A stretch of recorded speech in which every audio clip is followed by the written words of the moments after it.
Governor Greg Abbott is once again signaling his support for bail reform. It follows outrage after a judge originally set a bond for the man accused of killing a Nassau Bay police sergeant. He is now being held without bond on a charge of capital murder. KXAN's Steffi Lee looks at what bail reform could look like.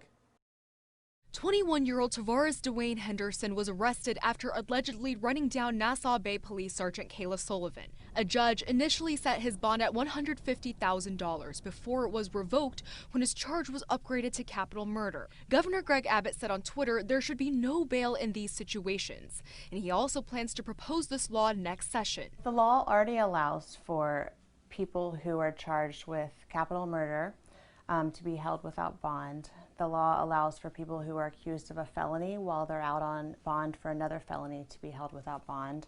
And there's a number of other circumstances where someone might be held without bond. Instead, Mary Mergler with Texas Appleseed says the biggest issue with the state's bail system is wealth often determines outcome. Someone who is dangerous but has enough money to afford their bail will be released from jail pre-trial.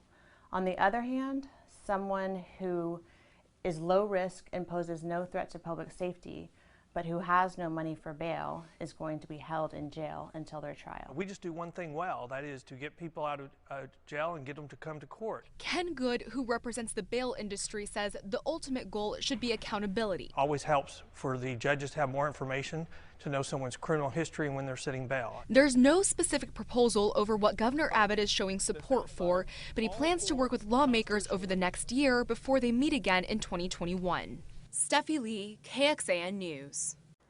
One of the bail reform bills that didn't pass last session would have required judges to review a defendant's criminal history and use a standardized formula to determine a suspect's threat level when setting a bail amount. Even though it passed the House, it never made it through the Senate.